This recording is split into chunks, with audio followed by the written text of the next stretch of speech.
Hi, you're listening to It Happened to Me, a rare disease and medical challenges podcast. The mission of our podcast is to support you, our listeners, and to create community as you confront the toughest challenges in life. All of us will experience health hardships. The real question is how we adapt. That's the focus of It Happened to Me, which wants to help you overcome limitations and live a full and satisfying life. Drawing on their own health challenges, co-hosts Kathy Gildenhorn and Beth Glassman interview guests who share stories and research to help you succeed in the face of difficult health obstacles. It happened to me. I'm not alone, and neither are you. In this episode, we're taking a closer look at the clinical trial landscape in Latin America, and we're joined by someone who has helped shape it. Julio G. Martinez-Clark is the CEO of BioAccess, a trailblazing company that's helped over 100 Medtech innovators navigate global clinical trials. And he currently serves as the ambassador of International Accrediting Organization for Clinical Research in the Americas. With a career that spans healthcare infrastructure, telecommunications, and regulatory strategy, Julio is a leading voice in the field of medical device innovation in emerging markets. From his early days at Johns Hopkins Hospital to his current position in shaping ethical and efficient systems across Latin America, Julio's mission is clear: to expand access to high-quality research for patients and sponsors alike. He's also the host of Global Trial Innovators podcast, where he dives into trends in medtech and ethical trial innovators. We'll unpack what makes Latin America a strategic region for clinical trials, and particularly rare diseases, and explain how improving access can speed innovation and change lives. Julio, thank you for joining It Happened to Me today. Thank you, Kathy and Beth. Oh, thank you, Julio. Let's start at the beginning. How did your journey from Johns Hopkins Hospital to founding BioAccess shape your mission in clinical research? Well, Kathy, really started with my brother, Pedro. He is a physician. We both left Colombia. We were born and raised in Colombia, as you can tell by my funny accent. And we moved to the States about 40-something years ago. Yes. And we settled in the Boston area. I was involved in the telecom and networking industry. I did electrical engineering in Bogota, Colombia, and then I got my master's degree, my MBA in Boston while I was working for Lucing and Nortel. And I spent about 4 years in Boston. But around the same time, Pedro also left Colombia, and he did a couple of years of basic research at Harvard Lab. And then he did his training in internal medicine at the Case Western University Metro Health Medical Center in Cleveland, Ohio, and then went back to Boston to the Harvard Medical School to do cardiology and then interventional cardiology. And then he started his own path, and I started my own path, and we joined our journeys around 2010. Harvard, after his fellowship in interventional cardiology, which, by the way, is a very, very selective program that about 3,000 people or something around the world apply every year. They only pick like 5 or 6. Wow. So it's extremely selective. And Pedro was able to get selected. And that was a pivotal moment in his life and in our lives, because it impacted me indirectly. And Pedro was able to get into a world where very few Latin Americans have ever been. And at that program, no other Latin American person or physician has ever been accepted, even today, as far as we understand. So it is huge. It is huge. Pedro was able to get involved in research and innovation and things that are not known in the region, in Latin America. And he decided to stay in the United States. He moved to Miami and became a professor at the University of Miami. And that's where everything really started in regards to the conception of BioAccess. He met his mentor, Dr. William O'Neill, who is considered the father of interventional cardiology today. He is one of the most respected authorities in the structural heart diseases and interventional cardiology, more closely related to structural heart valves and things like that. So he and Pedro collaborated with many medical device companies that were seeking the help of these two top physicians. And these companies are startup companies from Boston, from Minneapolis, from San Francisco that are advancing their medical innovations. They're doing preclinical trials, or they're looking to do clinical trials. So they seek the help of experts like Pedro and O'Neill to help them shape the future of these innovations in terms of clinical research, preclinical and clinical research, and the design of the actual devices. And also to get their seal of approval, because if you can get somebody like William O'Neill, Pedro's mentor, to speak at a conference when he's at a podium and he talks with authority about a technology that he's supporting, then that will open up the market for that technology because of his credibility. So anyway, the point is that they started working with these companies all over the world. They went to Eastern Europe, they went to Australia, and of course, Latin America. And Latin America is a region where you have a lot of physicians trained at the University of Miami, and the university is a connector. So a lot of these companies come to university because they want to do something in Latin America, and they tap into the university's network in the region, because a lot of these physicians come to Miami, they get trained, and they go back to their home country. So you have this network of highly trained specialists in Latin America, fully bilingual. A lot of them are board certified, and they just return to their home countries. And there are now the key opinion leaders in Colombia, Mexico, Brazil, Argentina, etc.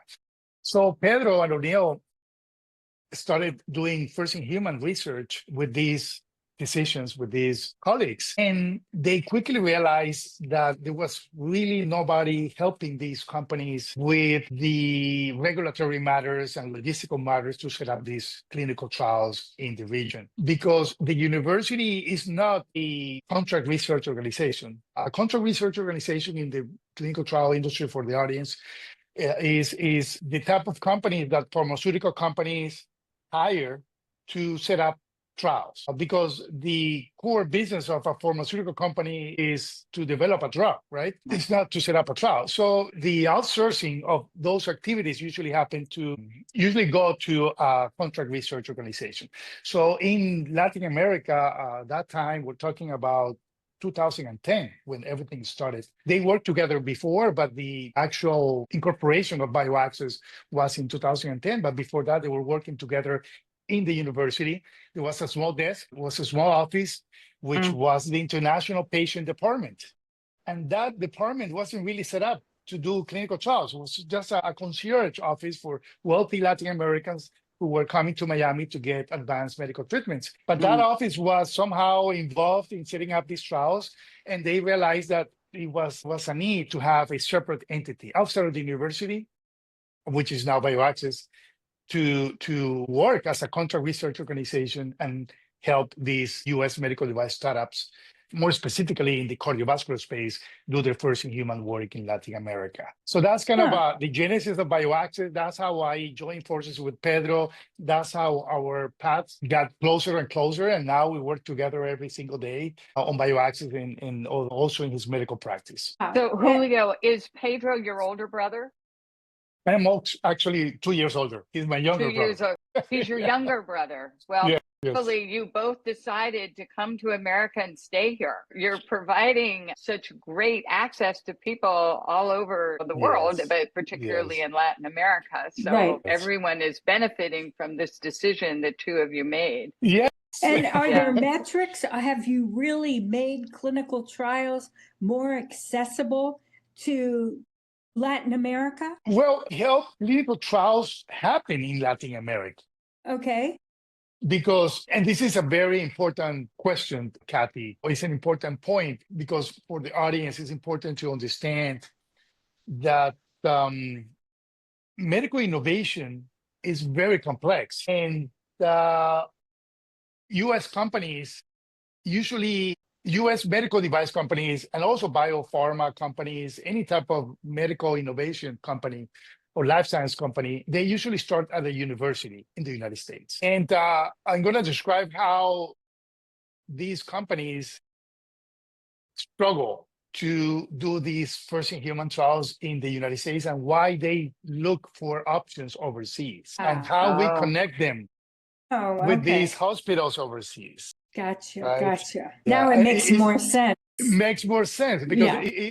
it creates the context for the conversation that is going to unfold in a minute. The innovation happens in the United States. Usually, a university receives an NIH grant, and this applies to rare diseases, to drugs, to radiopharmaceuticals, to medical devices, to any type of medical innovation. Usually, the NIH funds a lot of the research that happens inside the universities. And the Yeah. business of the US universities is to issue intellectual property, is to create patents. That's the business of the university. And the university issues a patent. And then, well, not the university, the US Patent Office issues the patent, but the university creates a patent that gets issued by the US Patent Office. And that patent needs a vehicle to become an actual product. Call it a device, call it a drug, or whatever it is. So the patent needs to be transferred to a group of entrepreneurs. Mhm.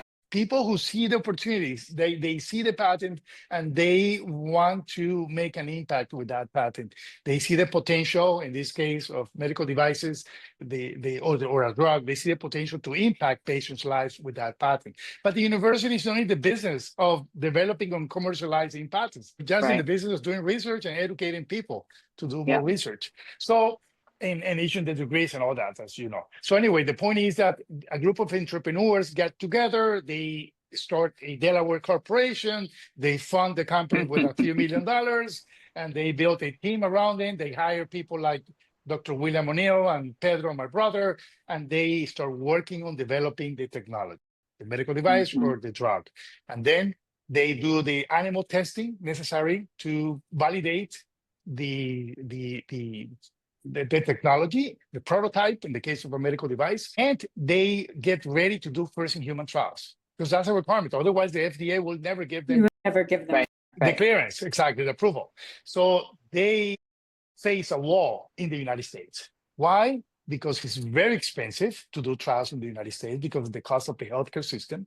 Second, because it's very bureaucratic to navigate the waters of these large hospital systems. I mean, imagine trying to do a trial at Mass General in Boston. Yeah. I mean, Right. 20 meetings to agree to one meeting. So Yeah. the IRB approval and all that. And then the FDA, and the FDA gives you all these requirements. It will take you 5 years to get approval. So Will these the companies. FDA accept the clinical trials from Latin America? Yes. Oh, Of course, yes. Anyway, Okay. but Got we're it. going to talk about that later. Yeah. So the company is forced to look at options overseas. So they look at hospitals in Eastern Europe. They go to Australia. They come to Latin America, and they explore these options. And they choose the best hospital that has the right investigator and the right patient population to test the efficacy and safety of the investigational product, call it a device or a drug. So that's the cycle of innovation. That's why these companies go overseas and then they come back to the United States. They come back to the United States with the clinical data, and that's a pivotal moment because that's a value inflection point in the company. That's a milestone that the company already hit. right? Because they have investors. Investors want a return on their Mhm. money, Yeah. right? So they invest a couple $1 million. They want a return on the money in 3, 5 years, 7 years, whatever it is that they have in their plans. So the first in human trial is a value inflection point in the history of the company because it increases the valuation of the company significantly. Why? Because the objective of these companies is to get acquired. That's what they call Mhm. an exit. They need to have an exit. They want to get acquired by Novartis, by Merck, Pfizer, Yeah. Boston Scientific, Medtronic, Johnson and Johnson, and they get acquired for big money, 300, 600 million dollars or something like that.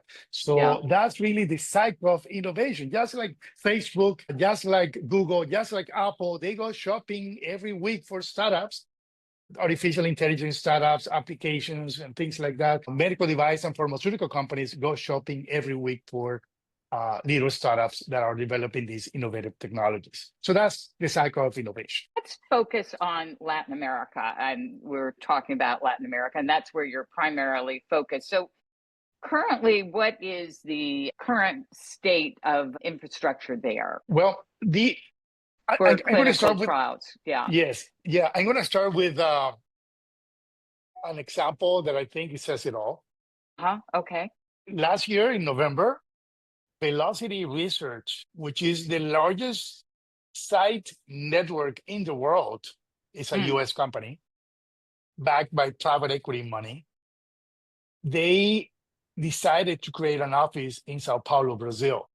And from that office, they will embark in a journey to start buying sites, research sites in Brazil, in Argentina, and Mexico as the first phase of their expansion into Latin America. And that's a validation of the state of the infrastructure of Latin America. The fact that Velocity Research made that move says made that investment. Yeah. Ex- it That you're all. willing to put your money there. That really, Yes. yes. Gotcha. And but what makes it an attractive place to put to do it? Yes. What is it that makes it so attractive? Yeah. Well, there's saturation in other markets. I see. Yes. Latin America is Untouched. getting more stable, I more see. mature politically, economically, and also infrastructure wise. You have these top hospitals. For example, just a couple of weeks ago, there was a big announcement. Mayo Clinic just selected their second hospital partner in Latin America. Colombia. Wow. Yes. The first one is, I think, is in Mexico, and the second one is Hospital Internacional de Colombia in Colombia, of course, in Colombia. And that's a major announcement. The fact that Mayo Clinic selected a partner in Colombia, and that's been in the works That's for many huge. years. Yeah. It's huge.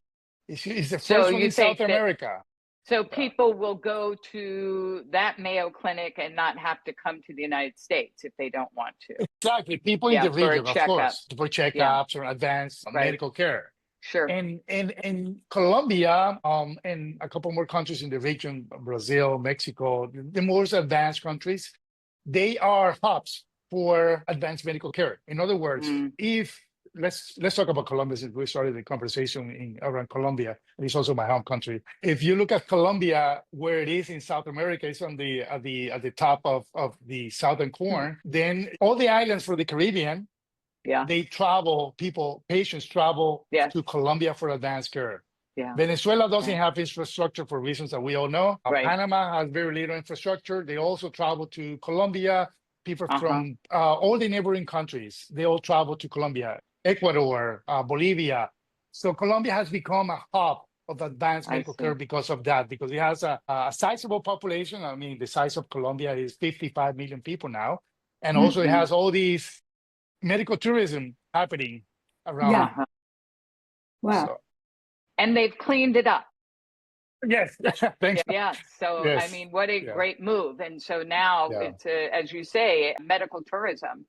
Yeah. Yes. Yes, exactly. And That's clinical huge. research, of course. So Yeah. pharmaceutical companies now want to do business in a country like Sure. Colombia, just like they do business in Brazil. Brazil is an awesome place to do clinical research because you have these huge population, almost 225 million people, something like that. And you have these great cities, major urban areas. And the quality of the research is just phenomenal. And Yeah. Argentina, Mexico. Wow. Now, what are some of the biggest misconceptions about conducting research in Latin America? Yes. And the biggest misconception, Kathy, I think is quality of research, quality and data acceptance, as you alluded to, Yes. I Right. think it was Beth earlier. And that's an important topic of conversation since you introduced me as the ambassador of the International Accrediting Clinical. Organization for Yeah. Clinical Research. Yes, clinical research has been happening in Latin America for 40, 50 years. It's not new. It's just that it's maturing now, and for the reasons I just stated. And it's about time that the region embraces international standards. It is already doing it. That's why the International Mm. Accrediting Organization for Clinical Research, which is a London-based, the UK, London-based organization that started about 5 years ago, and it was an initiative from the industry for the industry, right? By the industry for the industry. In other words, it was created by big pharma. It was created by big CROs, Parexel, PPD, IQVIA, because they saw that there was a lack in the industry. There was no international global standard for quality in clinical research, right? Because every site can do whatever they want to do. There was really no standardization, no global SOPs. So if you're a sponsor, how do you measure the quality Right. of a site versus the other one? There was really no way to do it. And also with the employees of a site, there's really no third-party certification that validates how competent you are in your profession, in your job as a clinical researcher. So they are solving that problem. They are now in 40 countries, and they are certifying sites in Africa, in Australia, in the UK. They started in the UK with the National Health System of the UK, and that was the initial spark that made industry understand there was really a need for this, because the national healthcare system of the United Kingdom wanted to have a world-class research infrastructure across all the hospitals that they own around the UK. And the industry saw that and they said, this is very successful. It's a great model. Let's replicate this model globally. And now they have sites certified in the US. The one in Colombia, they just became a Mayo Clinic partner, just announced that they will be the first one to get certification in Latin America last week. Wow. So it's a major move for the region. And that would set the stage for other hospitals, reference hospitals like that one. That hospital, by the way, was the first hospital in South America to become Joint Commission accredited. One of the first ones, actually. Wow. So I think the quality of research in Latin America has increased enough, or has become sufficient enough for global sponsors to bring more and more trials to the region. That's very interesting. And then when you go to patient recruitment and retention, how did they measure up in Latin America versus the US or Europe? Yes, there are papers about this, Kathy, and there are academics who study all this. And usually the numbers that I see is that patient retention in Latin America, and recruitment and retention, is 30 to 40% higher in developing economies, more specifically in Latin America, than in the United States and other developed economies. Why? Yeah. In my experience is, and I've been doing this for close to 15 years, is for two things. One is patients respect doctors a lot. They're authorities. It's a cultural matter. I don't know why. My father was a doctor. He was the king of the neighborhood. People respect the priest and the doctor. Yes. That's Very one good. thing. Yes. So it's a cultural thing. Second, Interesting. patients need to have access to a clinical trial. Why? Because unfortunately, the healthcare system in all these countries is a public system. So on paper, the system looks fantastic, looks perfect, but in reality, it's like in Canada. But in reality, you have to wait 6 months to get a drug or or to get an appointment. So if you are part of a clinical trial, they treat you with dignity. They send Right an Uber away. driver, Yeah. pick you up, right? They bring you to the hospital, and you and your family member, they give you meals while you wait. They treat you very nicely, and they give you access to everything that you need. So there's such an drugs, incentive images. to be in a Yes, clinical trial. exactly. Yeah. Gotcha. That creates adherence. And then the patient tells the neighbor and the cousin and the brother and the sister. The whole family wants to be part of I trial. see. They all want to be part of a clinical Yes. trial. So now we talked about what wasn't good about the environment here in the United States for a clinical trial. And basically, you were talking about cost. But there's one thing that certainly is an advantage is that across the United States, the regulations are going to be the same. But when you go to Latin America, we have different countries.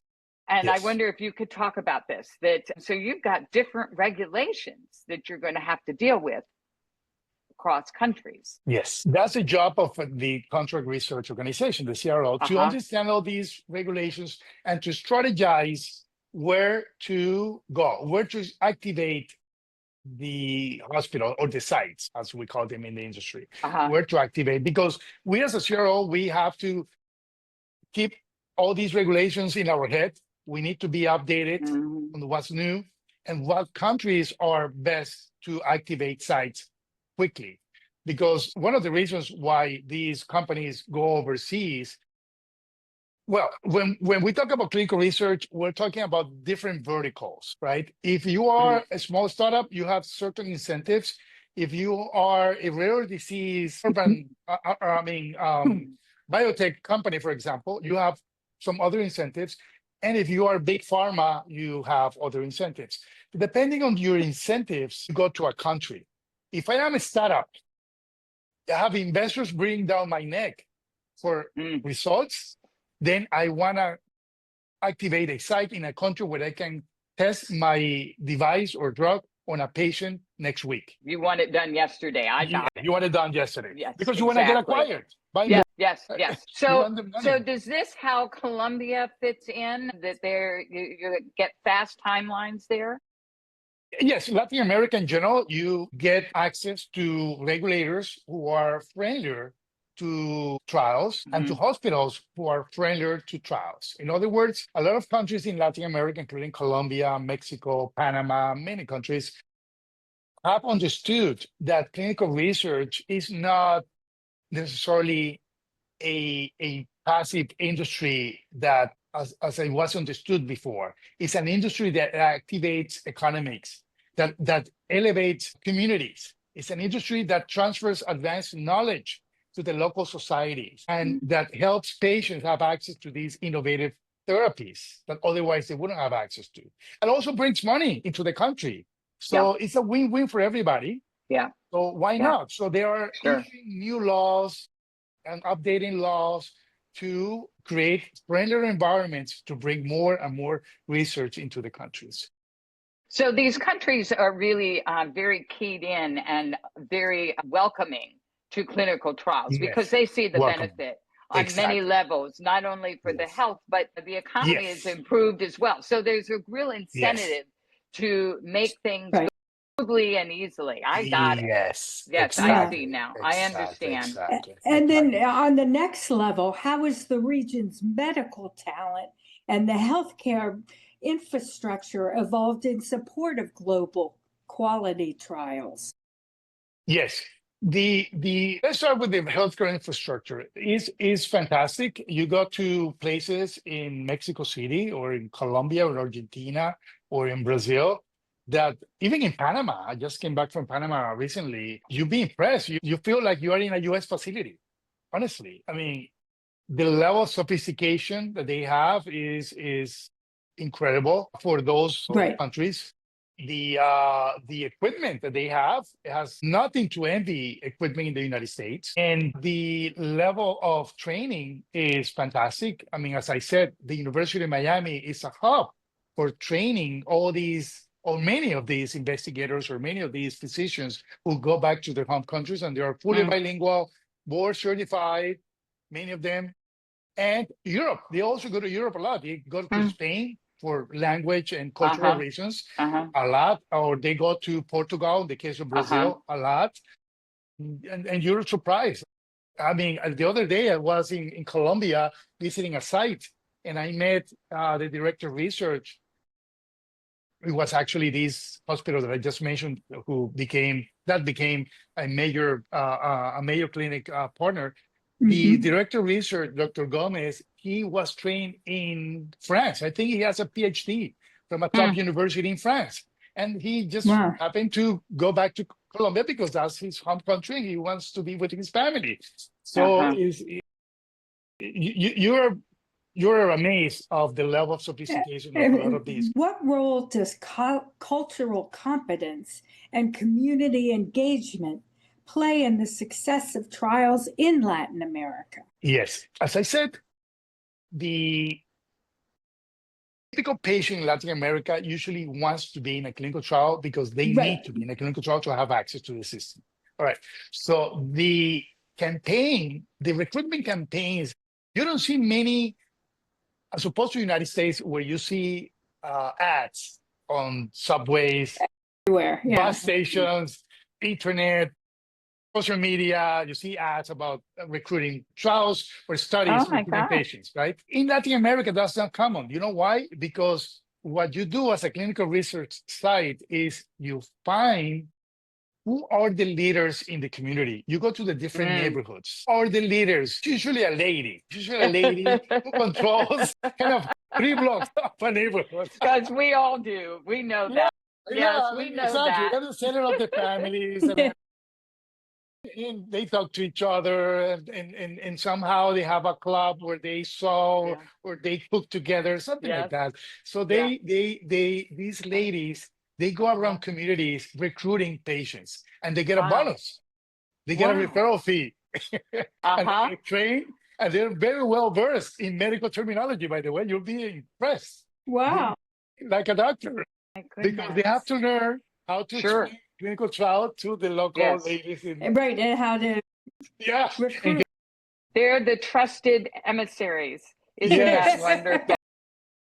Exactly. It's great. I love it.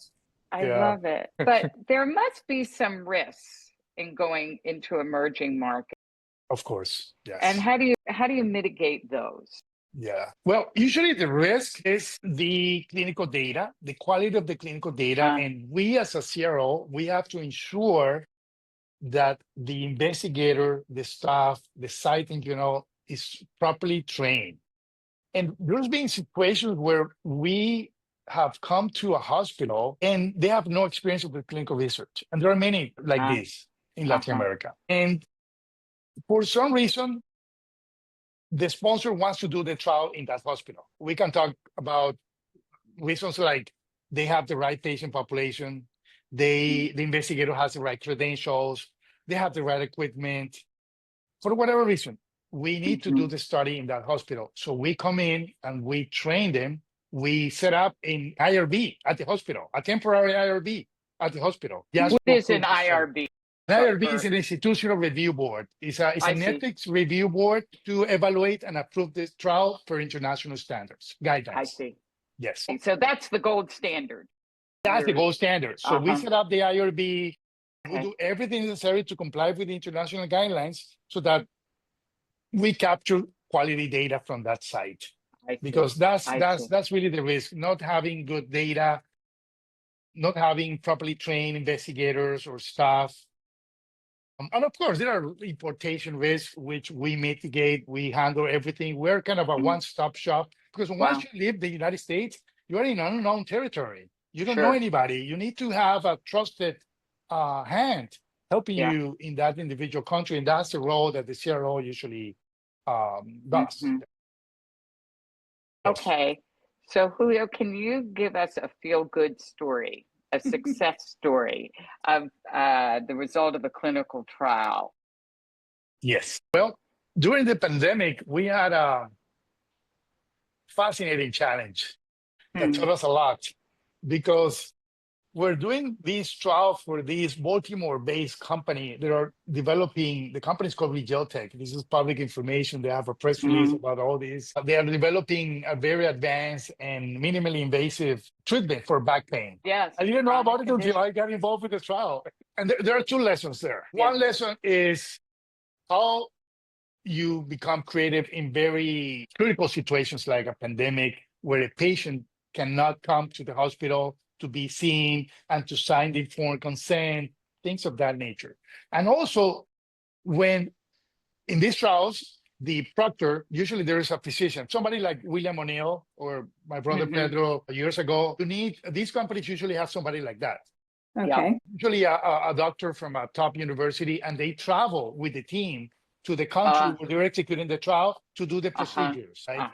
And they couldn't travel, right? Because of the restrictions during the pandemic. Yes. So how do you have these proctor from the United States do a procedure or train the local investigator in Colombia, in this case, where this trial was happening, if he or she can't travel? How do you bring the patients to the hospital to get consented and to get the images that they need to getting accepted or enroll in the trial? So we have to overcome all these challenges. One of the things that we did is, of course, we somehow got the patients remotely with the teleconsultations, and we were able to have the patient sign the informed consent. But then once the patient accepted to be treated with a device in experimentation, how do we bring the doctors from the United States to Colombia if they can't travel? We explore private planes. We explore, in many ways, going through Venezuela. Oh, boy. The border. We're talking about big money here. Yes. Yeah. This is a big problem. Exactly. Yeah. So we said, let's buy some iPads from Amazon and some tripods. Let's put like 5 tripods inside the OR. And let's get the doctor's headphones connected to Zoom on the iPads. Wow. Everybody can see the, in the United States, everybody can see the procedure, and the proctor can guide the local investigator, can do the hand-holding remotely through Zoom on how to do the procedure. So it was amazing how they were looking at the images remotely. I mean, they were in Baltimore, and the trial was happening in Barranquilla, Colombia. And they were talking about the images, talking about the technique to approach the lesion in the back of the patient, things like that. So how to put the needle, everything was remotely. I mean, of course, there was, and also the language barriers. Yes. Yeah. Anyhow, we managed to treat 33 patients on that trial. Wow. Most of them were remotely. Restrictions were lifted. We're able to, of course, go back to normality, except bring the doctors, and everything was good. 2 lessons there. One is how creative you become in terms of crisis. And we at the company, I like to say to my team, our attitude is whatever it takes to get the job done. Whatever it takes to get the job done, as long as it is legal, moral, and ethical, whatever it takes. Right? Okay. That's one thing. Second is patient satisfaction. Imagine somebody who has been with back pain, who hasn't had access to the healthcare system for years. He or she can work, can function, and then you bring this technology, this innovative device, and you treat the patient, and then an hour later, he or she is happy as hell. Jumping up and down. I mean, that patient is really, really grateful for the work that you do as a clinical trial expert. Yeah, exactly. Well, that's wonderful. And I would now like to shift our focus to rare diseases. And Okay. I'm so curious how access to clinical trial is being expanded for patients in Latin America. Is it through these grand dames you're describing in the villages? How is it that you're recruiting patients with and expanding for patients with rare diseases? Yes. I'm going to also give you an example Okay. that says it all. We were involved with a California, San Francisco based company that was developing a rare disease drug, an orphan drug, and they were having difficulty recruiting patients. And they came to us and we said to them, listen, I think the best country in Latin America to do research to find exactly where these patients are, because that's really the secret of these trials.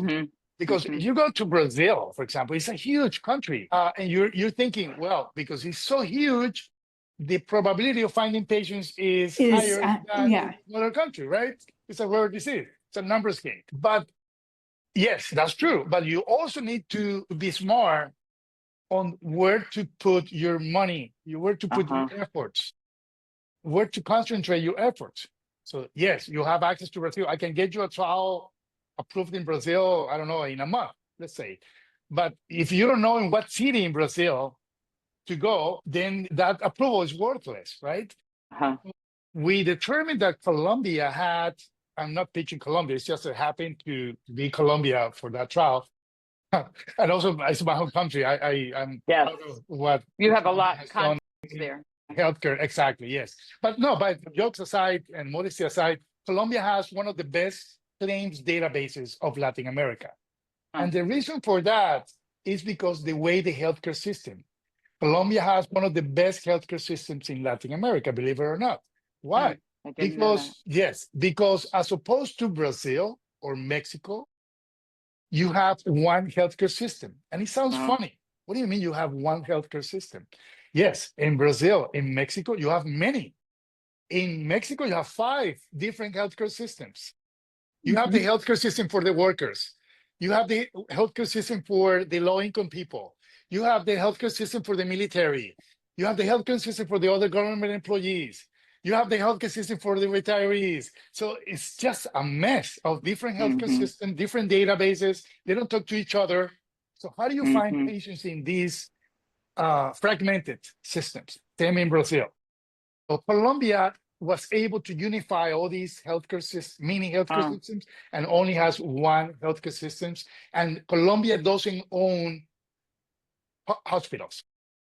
Very few hospitals are owned by the Colombian government, as opposed to the other countries. They own the government owns hospitals. In Colombia, they don't own hospitals. They just orchestrate all the stakeholders in the healthcare system, but private hospitals are the ones that are part of the system. So the government subcontract the services of the private hospitals to care for the population. So anyway, the point with this is that it's a very unified system where you have a very robust claims database. So with this access, to these fantastic database, unified database, and it's a huge country. Again, it's 55 million people. You can now look at the database and do your filtering. You do the data mining, and then you know exactly in what city, in what address, in what hospital you have the patients that you need. Right. And that would also give you, wouldn't that also allow you diversity among your participants? You could have younger people, older people, different sexes, and different walks of life. Yeah. Exactly. Yeah. So you go to Colombia, you will think that for this particular rare disease or orphan drug, the population that you need is in Bogota. And we discovered that it wasn't in Bogota. It was in a secondary city that nobody really thought about. And that's based on the data that we got from the database. Don't ask me why, but patients were in that city. We needed to, and so what hospitals to target in that country, and it's more specifically in that city. So the sponsor doesn't waste time and money, activated sites in Bogota because it's the largest city in the country. No, you have to go to a smaller city. That's where the patients are based on the data. Okay. Well, speaking of data, how do you see artificial intelligence or digital tools being used in this clinical trials identification and the process of the trial itself and the monitoring? Yes. Yes. There are two ways that we see it every day, Kathy. One way is inside the hospital. How? Because imagine the problem. Most of the trials happen in large hospital institutions. You have a lot of patient volume. So you have the electronic medical record of the hospital. Mm-hmm. And then you have the research department, which is a separate division, usually. So how will the research department know that a patient that is a perfect candidate for the trial just had a consultation this morning? There's really no way for them to know. You have to constantly train the staff. You have to talk to the front desk. You have to talk to all these specialists and physicians in general in the hospital, just reminding them. You have to bring them donuts and lunch, right? You have to somehow remind them that there's a trial going on.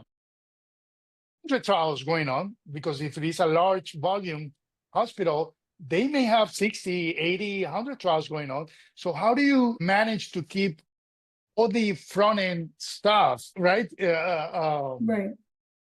Alert on how to recruit all these patients? How do they keep in their head all these trials, the patient inclusion and exclusion criteria? It's just impossible.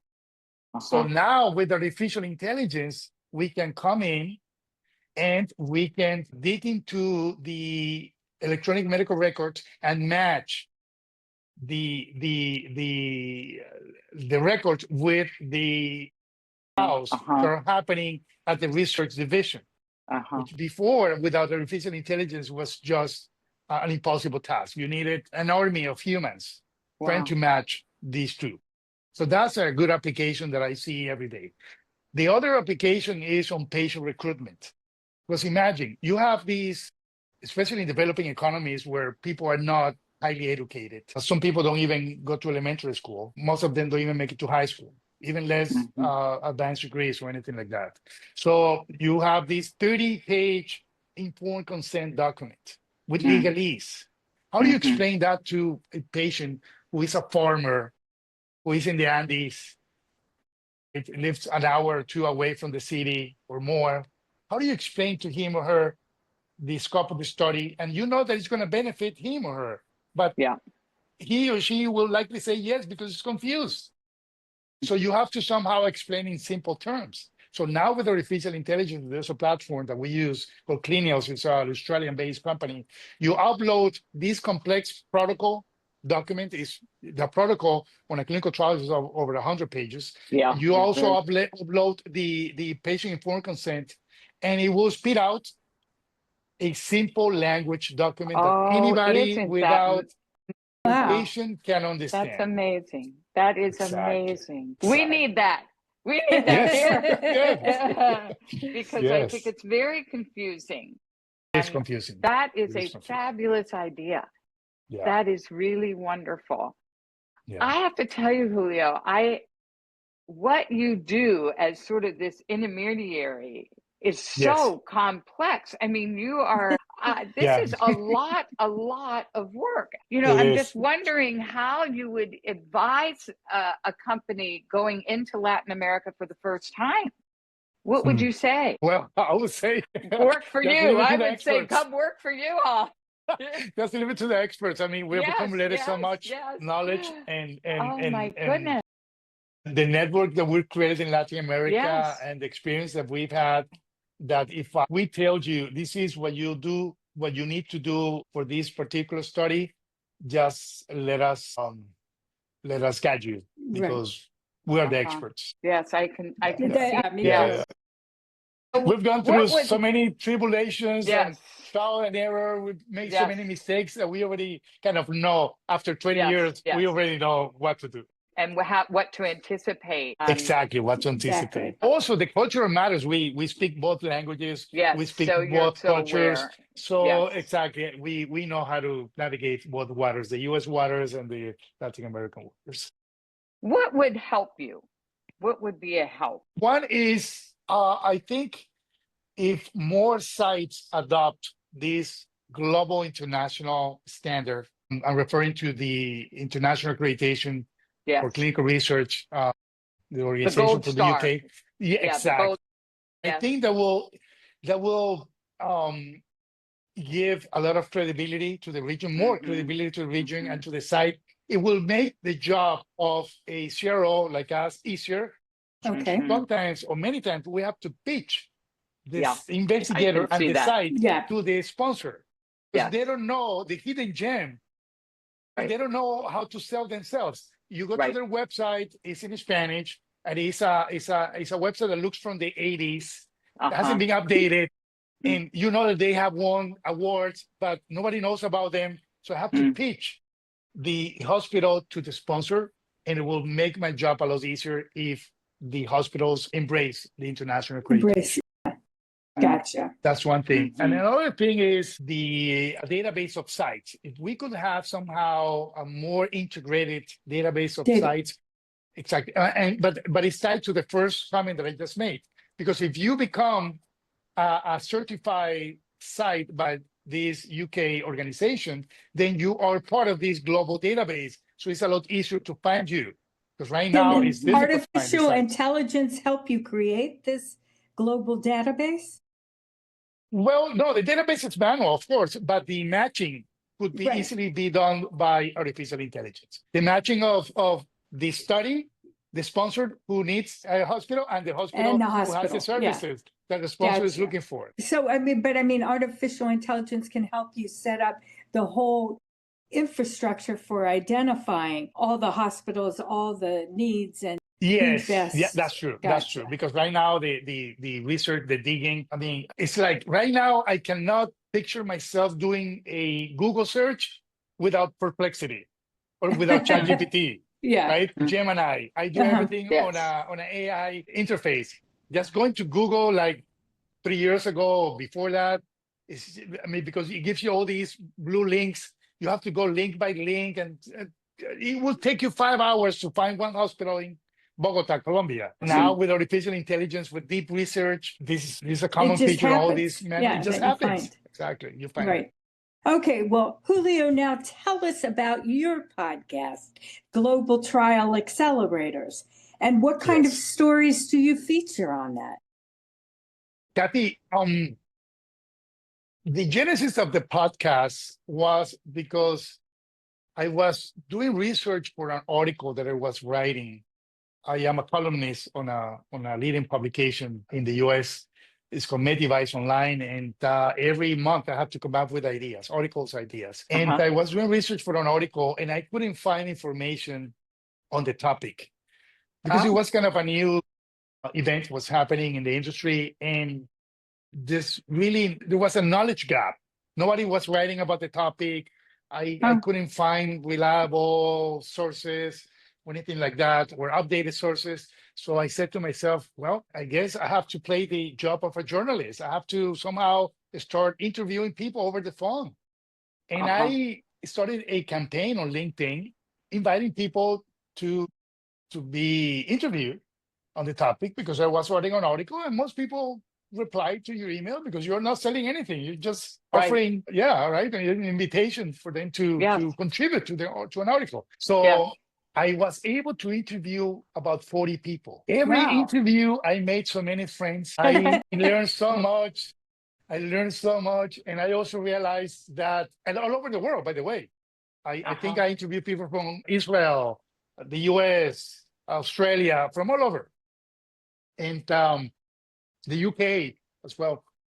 And I also realized that people have so much information in their heads, their experiences, their knowledge, everything in their head, but they're not good writers. They're not good communicators. And writing is boring. And why would you write about it if you don't need to? So, especially in the first in human world, in the medical device first in human world, there's really no quality information out there. So I said to myself, I think a good platform for me to keep learning and keep talking to people and keep making friends is a podcast. So that's what I did. So that's what you do. Exactly. Wow. And also, if you tie that to the fact that a lot of my clients are startup companies, and they're usually new founders meaning new CEOs, people who have no experience leading a medical device company. So because they are usually PhD students that just graduate from the Yeah. university and they become the CEO because Sure. they are developing the product that they invented in the university or the molecule they invented in the university. As I said, the patent is usually held by the university. So I have noticed that they lack the skills, they lack the experience, they lack the contacts, and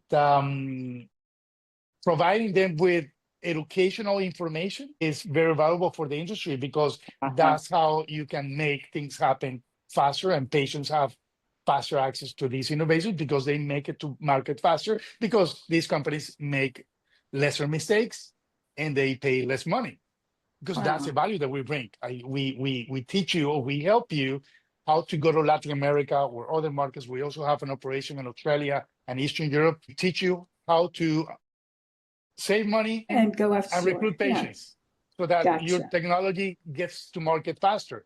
So that information is nowhere to be found. And I started writing about it, and that's why I had the column How the originally. podcast Exactly. So the podcast is a way for me to stemmed keep from there. producing Yeah. content and educating the industry about best practices on how Gotcha. to activate sites faster in Latin America and around the world. Wow. So, Julio, what's your vision for the future of clinical research in Latin America? And what gives you hope?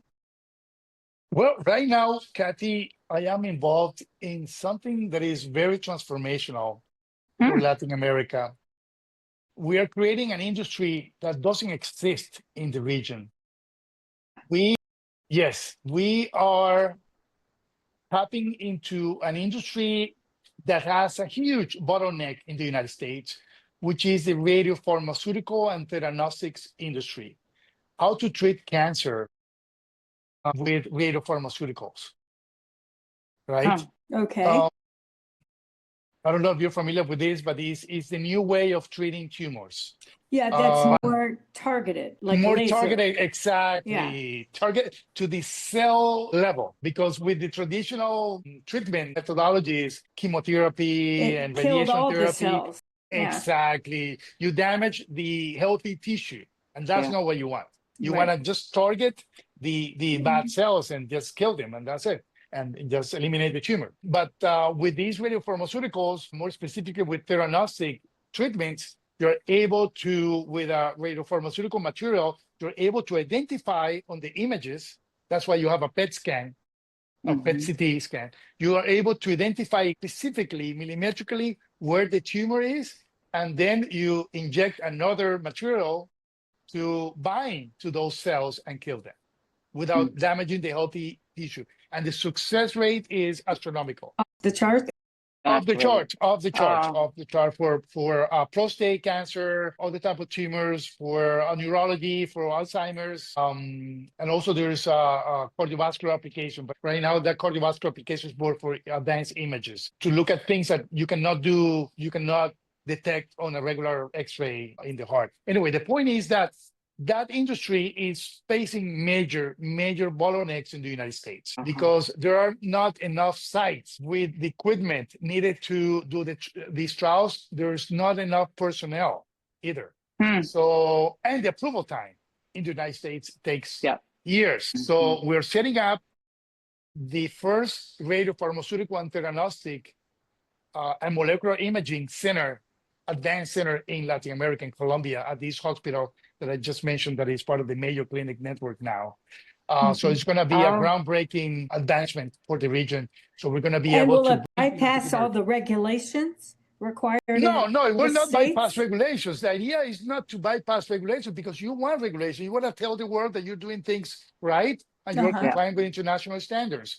The advantage is that it's going to be faster and cheaper than the United States. Gotcha. Because that's the reason why companies go overseas, because doing a trial in a country in Latin America or in Eastern Europe or in Australia is way faster. The red tape is not as high as in the United States without compromising ethical standards, and also it's cheaper and it's easier to recruit patients. So that's why I think Latin America has a major role in being the star to play in this industry and solving the bottleneck of the industry.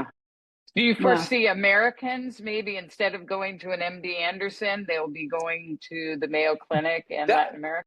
that's a possibility, Beth. Uh-huh. Actually, we're already seeing that. There Uh-huh. are people who are being treated with radiopharmaceuticals, with theranostic applications, going to South Africa, going to Germany, and to some other country where these drugs are already approved and they're already being treated. They're paying $50,000 for treatment. They need like 6 different treatments, the different applications. These are usually wealthy people who can travel overseas to Right. receive these treatments because they still have not been approved in the United States because of the red tape and the political delays and the layoffs at the FDA. So right now it's just difficult to get these therapies approved faster in the United States, but they're already Wow. approved overseas. I see. Gotcha. I hate to hear that we're lagging behind. I hate to Yes, hear I that. know. unfortunately. And especially Unfortunately, you're coming from Johns Hopkins. Yes. Yeah, exactly. My Yeah. goodness. What Yeah. hope you have given to us. That's it. Well, You've thank given us you, great Julio. Thank you for being a guest on It Happened to My Me pleasure, today. Kathy. You have really educated both Beth and I and our audience and helped shine a light on clinical trials in Latin America. Thank you, and such amazing luck to the work you're doing. Thank you. Thank you so much for having me here, Kathy and Beth. It was a pleasure to be here and to share my experience and knowledge with the audience and with you. So nice Thank to you. meet you, Julio. Thank you. Thank you. Likewise. Thank you for listening to this episode of It Happened to Me. We encourage you to learn more at ithappenedtomepod.com. Please use the contact form on our website to submit your guest suggestions, comments, questions, ideas, and feedback for the show. You can also email us directly at ithappenedtomepod@gmail.com. We would really appreciate it if you can leave us a 5-star rating and review on your podcast app like Apple or Spotify. This helps others in the rare disease and medical challenge community find us. It Happened to Me is created and hosted by Kathy Gillenhorn and Beth Glassman. I'm Keir Deneen from DNA Today, and I serve as our executive producer and marketing lead. Amanda Andrioli is our associate producer. Ashlyn Anokian is our graphic designer. And remember, it happened to me. I'm not alone, and neither are you.